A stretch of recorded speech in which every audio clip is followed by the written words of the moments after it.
السلام علیکم ورحمۃ اللہ وبرکاتہ۔ میرے اس اسلامک چینل کے ناظرین، آپ سب کو خوش آمدید و مرحبا کہتا ہوں۔ آج جو حدیث پڑھوں گا یہ ہے ماہ رمضان، جہنم سے آزادی اور جنت کے حصول کا مہینہ۔ آئیے حدیث سماعت فرمائیں۔ عن ابی ہریرہ رضی اللہ تعالی عنہ قال قال رسول الله صلى الله عليه وآله وسلم إذا كان أول ليلة من شهر رمضان صفدت الشياطين ومردت الجن وغلقت أبواب النار فلم يفتح منها باب وفتحت أبواب الجنة فلم يغلق منها باب۔ یہ حدیث سنن ترمذی شریف کے اندر موجود ہے۔ اس کا جو نمبر ہے 682۔ آئیے اس حدیث کا ترجمہ سماعت فرمائیں۔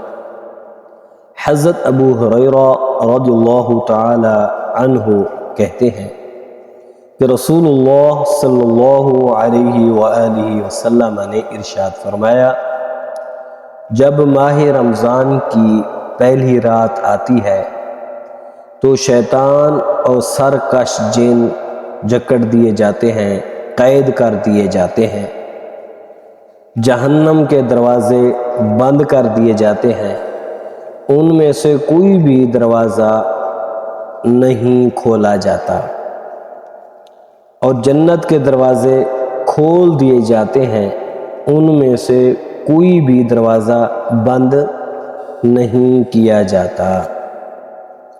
پورا رمضان المبارک شیطان کو قید کر دیا جاتا ہے، اور جو سرکش جن ہوتے ہیں ان کو بھی قید کر دیا جاتا ہے، جہنم کے دروازے بالکل بند ہو جاتے ہیں، جنت کے دروازے کھول دیے جاتے ہیں۔ یہ اللہ پاک کی خاص رحمتوں کا نزول ہوتا ہے، اور لوگ رمضان المبارک میں روزے بھی رکھتے ہیں، نمازیں بھی پڑھتے ہیں، تراویح بھی پڑھتے ہیں۔ کیا وجہ ہے؟ سارے لوگ ایک بار آ جاتے ہیں۔ وجہ یہی ہے کہ شیطان جو ہوتا ہے وہ اور جو سرکش جن ہوتے ہیں ان کو قید کر دیا جاتا ہے، تو جب یہ قید ہوتے ہیں تو مسلمان پھر آسانی سے آ کر نماز بھی پڑھتے ہیں، روزے بھی رکھتے ہیں۔ تو اللہ تعالیٰ رمضان المبارک کی برکت سے ہمارے صغیرہ اور کبیرہ گناہوں کو معاف فرما کر جہنم سے آزادی اور جنت میں داخلہ فرمائے۔ اللہ تعالیٰ حضور علیہ السلام کی ساری امت کی بخشش و مغفرت فرمائے، اور سب کو جنت میں اعلیٰ مقام عطا فرمائے۔ ویڈیو اچھی لگے ضرور